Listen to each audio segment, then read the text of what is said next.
Assalamu alaikum dear students. I hope you are all good and working very hard for your upcoming examination of BMBS. I just wanted to share a few tips and few guidelines with you people so that you can be more productive and more efficient on your examination day. First of all, you should be very considerate about some of the key important topics which you are revising time and over again. Because as the examination day approaches, it becomes very difficult to revise the whole book.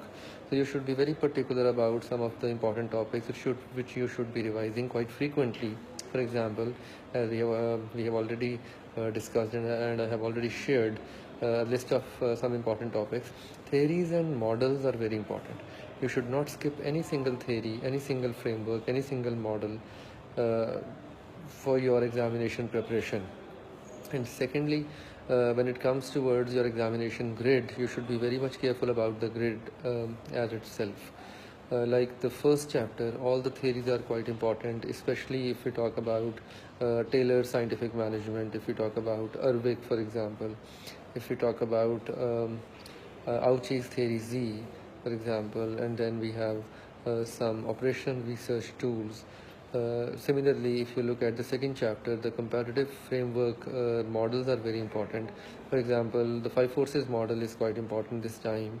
Pastel was tested last time, so there might not be a comprehensive case-based question from Pastel. Yes, there might be some short question from the Pastel model. Similarly, third, fourth, and fifth chapter are very important. Organizational structure, the types of the structure, especially in the third chapter, the first portion is quite important, where we discuss the types of organizations, we discuss different factors that differentiate organizations. Fourth chapter, change management, all models, culture, all models, perception. The sixth chapter, stress has been tested multiple times. Job satisfaction is the most important topic from the sixth chapter. As far as attitude is concerned, it is also important. Some basic models are also there in the sixth chapter, like perceptual distortion, like there are there is theory of reasoned action, for example. Seventh chapter, all theories of motivation, not even a single one to skip about.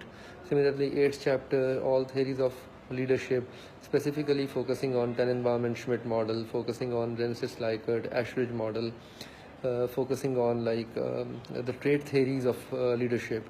Similarly, if you talk about the models, then Adair's action-centered is very important model. Ninth chapter, team management, Tuckman's model is far most important this time.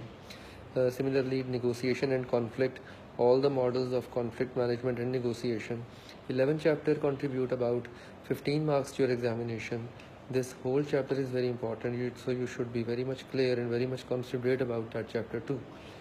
So prepare accordingly, plan accordingly, revise, reproduce.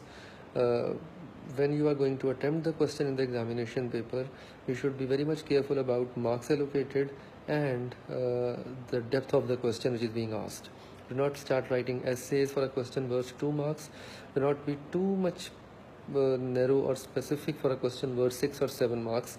Attempt accordingly, plan your answer, make a framework of the answer, and then write, then attempt. Okay. There are 3 types of question in the examination. Knowledge-based questions, for example, there might be some conceptual long question, there might be some short questions. So you have to appropriately divide the time amongst each of the question. My best wishes to you all. If you have any query, you have my Facebook page, you can always come over there. Thank you very much.